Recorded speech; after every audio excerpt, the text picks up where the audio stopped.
నమస్కారం మహాగారు. నమస్తే నాగరాజ్ గారు. చాలామంది ఫాస్టింగ్ ఉంటూ ఉంటారండి. జనరల్గా దానివల్ల బాడీలో జరిగేటువంటి రియాక్షన్స్ అసలు ఏ విధంగా ఉంటాయి? కొంతమందికి ఫాస్టింగ్లో ఉండటం వల్ల ఎలానంటే యాసిడ్స్ అవి ఫామ్ అయిపోయి కొంతమంది గ్యాస్ ఫామ్ అయిపోయి ఉంటూ ఉంటుంది. వాటి నుంచి ఎఫెక్ట్ ఏమైనా ఉండదా ఫాస్టింగ్ కనుక ఉంటే? ఫాస్టింగ్ ఏ ఏ సమయాల్లో ఏ విధంగా ఉండి ప్లాన్ చేసుకుంటే మంచిది అంటారు? వీక్లీ ఎన్ని డేస్ ఉంటే కూడా మంచిది? ఫాస్టింగ్ అనేది ఇప్పుడు చాలా ట్రెండింగ్ నాగరాజ్ గారు. ఇంటర్మీడియట్ ఫాస్టింగ్ అని, ఆల్టర్నేట్ డేస్ ఫాస్టింగ్ అని, టైం రిస్ట్రిక్టెడ్ ఫాస్టింగ్ అని చాలా నేమ్స్ ఉన్నాయి దానికి. బట్ అన్నిటికన్నా ముందు మన బాడీ ఎలా రియాక్ట్ అవుతుంది, మనం ఎంతవరకు తీసుకోగలుగుతున్నాం అనేది అబ్జర్వ్ చేసుకోవాలి. మీరు అన్నట్టుగా ఫాస్టింగ్ అన్నది మనం అందరూ అనుకుంటాం, ఏదైతే ట్రెండ్లోకి వస్తుందో ఎవరేది ఫాలో అవుతున్నారో అది మనం చేద్దాం, పర్టికులర్గా వెయిట్ లాస్ అవ్వాలన్నమాట. అండ్ దీన్ని ఈవెన్ డయాబెటిక్ వాళ్ళు కూడా పాటించే వాళ్ళు చాలామంది ఉన్నారు, బట్ అండర్ గైడెన్స్. సో ఫాస్టింగ్లో ఎప్పుడైతే మనం చూసుకుంటామో, ఫాస్టింగ్ ఎందుకు చేస్తాము? క్యాలరీ రిస్ట్రిక్షన్ కోసం, ఏదైతే ఎక్సెస్ స్టోర్ ఫ్యాట్ ఉందో అది బర్న్ చేయడానికి కోసం అని బేసిక్ నాలెడ్జ్ అందరికీ తెలుసు. బట్ దాంట్లో మెటబాలిజం చేంజ్ అవుతుంది, టాక్సిన్స్ రిలీజ్ అయ్యేవి ఏవైతే ఉన్నాయో మన బాడీలో స్టోర్ అయ్యే ఆ టాక్సిన్స్ అన్నీ పోతాయి. అండ్ సెల్యులార్ డ్యామేజ్ ఏవైతే జరిగిపోయి కణాల దగ్గర నుంచి ఏదైతే మన అవయవాల్లో జరిగినాయో, మన ఓవరాల్ ఆఫ్ ద బాడీలో ఎక్కడైతే డ్యామేజ్ జరిగిందో వాటన్నిటిని రిపేర్ చేయడానికి that is the right time. So ఫాస్టింగ్లో ఇంటర్మీడియట్ ఫాస్టింగ్ జనరల్గా ఫాలో అయ్యేది ఏంటంటే 16 hours fasting, 8 hours is the eating period window. So జనరల్గా ఫాలో అయ్యేది. బట్ ఇంతసేపు చేసేటప్పటికి అందరికీ ఇది సూట్ అవుతుంది. ఒక్కొక్క మెటబాలిజం ఒక్కొక్క వ్యక్తికి ఒక్కొక్కలా ఉంటుంది. ఒకటే రూల్ అందరికీ ఫాలో అవుతుంది అన్నది చెప్పలేం మనం. సో ఇంకొకటి అందరూ అనుకుంటారు అన్నమాట, ఫాస్టింగ్లో కూడా ఏం చేస్తారంటే జనరల్గా 16 hours ఫాస్టింగ్ అని 16 hours ఫాస్టింగ్ ఉండి నెక్స్ట్ 8 hours ఏంటంటే 8 hoursని డివైడ్ చేసుకొని వాళ్ళు విత్ ఇన్ 8 hours ఆఫ్ పీరియడ్లో ఎలా తింటారు అన్నది వాళ్ళ ఇష్టం అన్నది వదిలేస్తాం. బట్ దీంట్లో అందరూ చేసే మేజర్ తప్పు ఏంటంటే ఓవర్ ఫీడింగ్. ఫాస్టింగ్ని ఫీస్టింగ్ చేసేస్తారు అన్నమాట. ఆ ఫీస్టింగ్ ఎలా ఉంటుందంటే ఇంకొక మైండ్ సైకలాజికల్గా ఎలా ప్రిపేర్ అయిపోతుంది, ఫాస్టింగ్ ఉంటామంటే మనం ఎక్కువ తినేయాలి అని ఫాస్ట్ చేసేవాళ్ళు కొంతమంది క్యాలరీ రిస్ట్రిక్షన్ పెట్టుకుంటారు, కొంతమంది ఓవర్ చేస్తారు అన్నమాట. Only on liquids, on fruits, soups, salads వీటి మీద ఉంటారు. వీటిలో చేసే తప్పులు ఇవి. అండ్ అన్నిటికంటే మేజర్ కన్సిస్టెన్సీ లేకపోవడం. కన్సిస్టెన్సీ లేకపోయేసరికి ఏమవుతుందంటే 1 day చేస్తాం, 2 days చేస్తాం, 3rd day మళ్ళీ గ్యాప్ ఇచ్చేస్తాం, మళ్ళీ గుర్తొస్తుంది, మళ్ళీ ఫాలో అప్ చేస్తాం. సో దీనివల్ల అడ్వాంటేజెస్ కన్నా డిసడ్వాంటేజెస్ ఎక్కువ ఉంటాయి.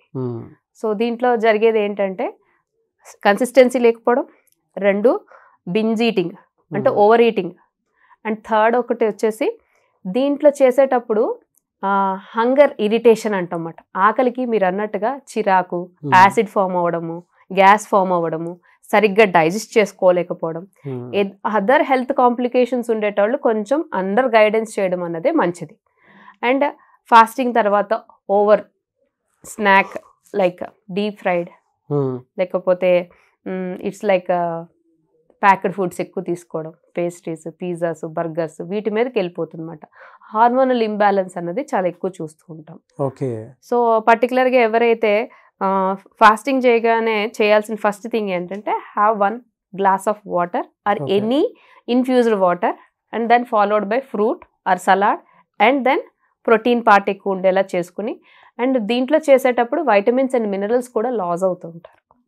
ఇది లూజ్ అయ్యేటప్పుడు జనరల్గా వాళ్ళకి అది తెలియదు. వీక్ ఇమ్యూన్ సిస్టమ్, ఇది ఎవరైతే కన్సిస్టెన్సీగా ఫాలో అవుతారో వాళ్ళకి కొంచెం week immune system.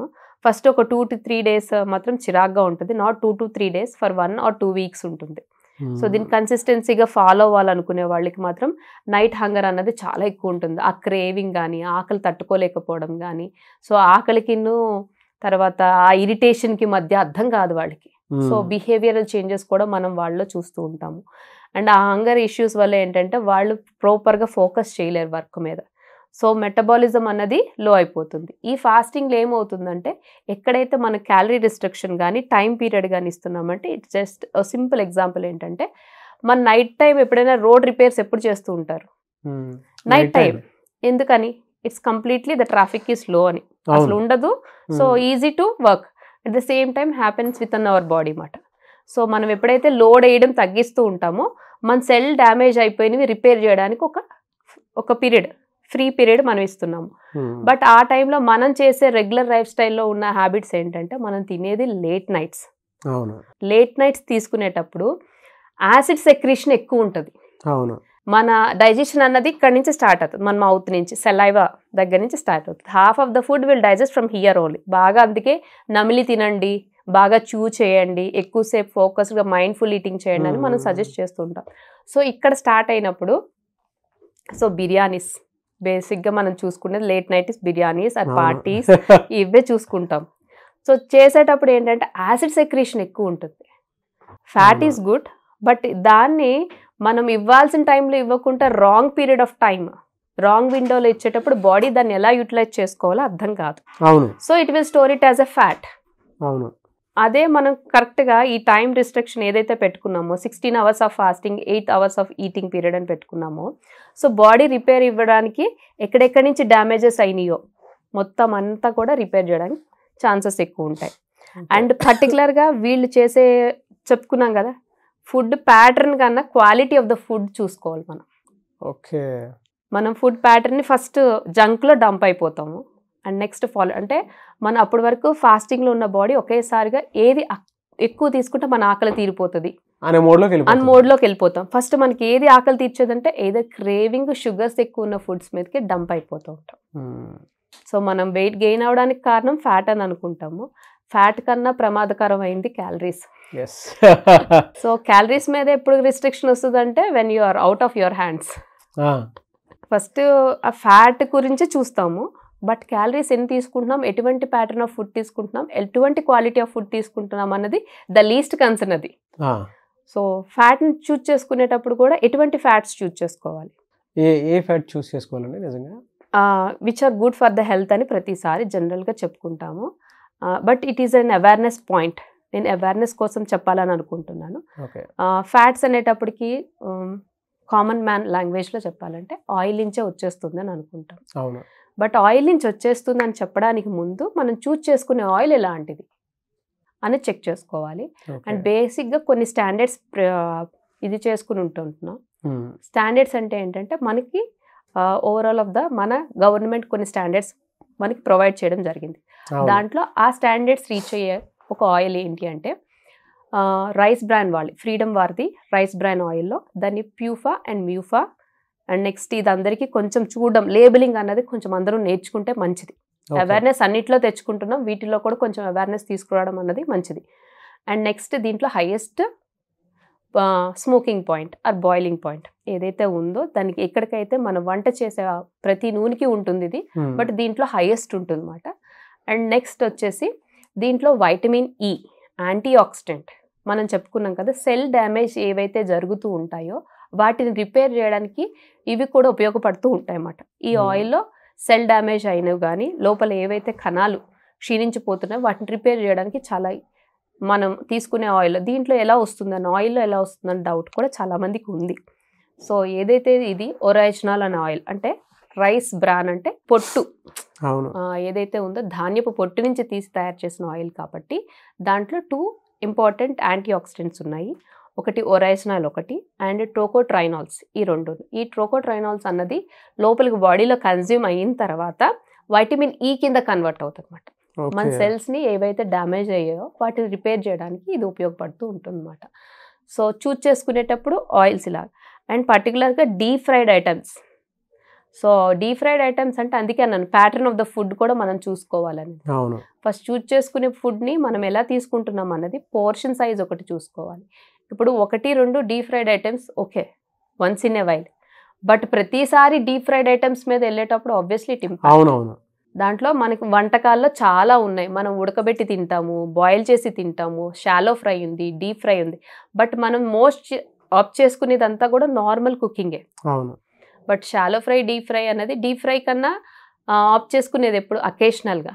But nowadays it's become a deep fry అన్నదే పిల్లల దగ్గర నుంచి పెద్దవాళ్ళ వరకు బాగా అలవాటు అయిపోయింది. బట్ మార్చుకోవాలి, లైఫ్ స్టైల్లో చేంజెస్ కావాలి. ఒకప్పుడు లైఫ్ స్పాన్ ఎంత ఉండేదండి, 80-100 years. ఇప్పుడు 65. ఆ 65 కాస్త ఈరోజు 30 అయిపోతున్నా ఆశ్చర్యపోవక్కర్లేదు. ఎందుకంటే it is our life style, మనం అలా మార్చేసుకుంటున్నాము. చాలా అవును, ఆప్షన్స్ ఉన్నాయి, బట్ వాటి వల్ల అవేర్నెస్ లేక మనం అలా అయిపోతున్నాం. ఒకవేళ అవేర్నెస్ ఉన్నా దాన్ని పాటించడానికి టైం తీసుకుంటున్నాం మనం. అవును, మీరు చెప్పినట్లు ఆయిల్ కంటెంట్ అనేది మనం చూస్ చేసుకునే దాన్ని బట్టే ఏదైనా ఉంటుంది. అవునండి, మార్కెట్లో రకరకాల ఆయిల్స్ మనకి దొరుకుతూ ఉంటాయి, బట్ అందులో పర్ఫెక్ట్ కాంపోనెంట్ ఉండేటువంటిది మనకు కావాల్సినటువంటి. చాలా దొరుకుతాయి, బట్ అందరికి ఇలా జోబులోంచి తీసి ఖర్చు పెట్టే స్తోమత కూడా ఉండాలి కదా నాగరాజ్. అవునవునవును. బట్ ప్రతి దానికి కొన్ని స్టాండర్డ్స్ ఉన్నాయి, అన్ని మనం రిక్వైర్ అయ్యి, but with in hour budget what we can get అన్నది కూడా ప్రతి ఒక్క కామన్ మ్యాన్ కింద ఆలోచించినా కూడా ఈజీగా. దాంతోపాటు హార్ట్ ఫ్రెండ్లీ ఆయిల్ కూడా చూసుకోవాలి. అందులో మీరు ఇందాక అన్నట్లు రైస్ బ్రాన్ ఆయిల్ ఏదైతే ఉందో జనరల్గా అందులో మనకి అంటే కామన్ మ్యాన్కి కావాల్సినటువంటి క్వాలిటీస్ జనరల్గా చెప్పాలి అని అంటే కామన్ మ్యాన్ కూడా కన్జ్యూమ్ చేసుకునేటువంటి బాడీకి కావాల్సినటువంటి ఏ ఫ్యాటీ యాసిడ్స్ అయితే కావాలనుకుంటామో, అండ్ జనరల్గా మనం చూస్తే అందులో ఉండేటువంటి కాంపోనెంట్స్ వైటమిన్ ఏ కానివ్వండి, ఒరిజినల్ కానివ్వండి, హార్ట్ ఫ్రెండ్లీ అంటే HDL LDL లెవెల్స్ మన మామూలుగా HDL లెవెల్స్ ఎక్కువగా క్రియేట్ చేసేటువంటి ఆయిల్, అండ్ బ్యాడ్ కొలెస్ట్రాల్ కొంచెం తక్కువ ఉంటుంది. ఎస్ సో దాన్ని బట్టి చూస్ చేసుకొని ముందుకు వెళ్ళాల్సినటువంటి అవసరం చాలా ఉంది. సో మార్కెట్లో చాలా ఆయిల్స్ మనకు దొరుకుతాయేమో కానీ, బట్ ఇవి మాత్రం మేజర్గా మనం చూస్తే మా హార్ట్ ఫ్రెండ్లీ ఆయిల్స్ కొంచెం తక్కువే మనకు కనిపిస్తుంటాయి. అందులో రైస్ బ్రాన్ ఆయిల్ ఫ్రీడమ్ వాళ్ళది, అది ఎక్కువ చూస్ చేసుకుని ముందుకు వెళ్తూ ఉంటారు చాలామంది. చెప్పినట్టు యాజ్ అ డైటీషియన్ మీకు ఆ నాలెడ్జ్ ఉంది కాబట్టి పర్ఫెక్ట్ కాంపోనెంట్తో ఉండేటువంటి ఆయిల్ ఏది అని అంటే అది అని మీరు చెప్పడం జరిగింది, మార్కెట్లో దొరికేటువంటిది. Very good analysis and very good knowledge అండి.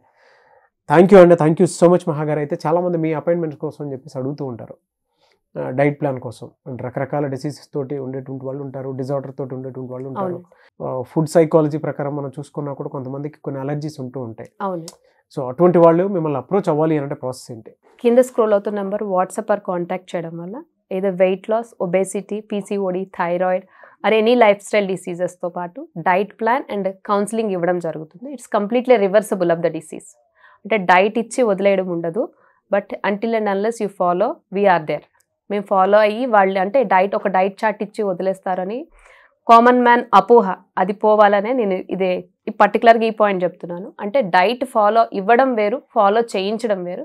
As a coach we use to do that. Perfect life కోచ్కి మీనింగ్ అనుకుంటున్నా అయితే ఇంకా మీరు చెప్పినటువంటిది. థ్యాంక్ యూ సో మచ్ మహాగారు. సో చూసారు కదా వీడియో. ఈ వీడియోపై మీ అభిప్రాయం కమెంట్ బాక్స్లో పోస్ట్ చేయండి. ముఖ్యంగా మీరు కనుక మహాగారి డైట్ సజెషన్స్ కావాలి అనుకుంటే స్క్రీన్ మీద మీ కాంటాక్ట్ నెంబర్ కనిపిస్తుంది, దాన్ని మీరు కాల్ ఆర్ మెసేజ్ వాట్సాప్ చేసి వెంటనే ఎన్రోల్ చేసుకోండి. ఈ వీడియో లైక్ చేయండి, షేర్ మాత్రం తప్పకుండా చేయండి. ఇలాంటి మరిన్ని వీడియోస్ కోసం మా ఛానల్ ఫాలో అవ్వండి. Thank you.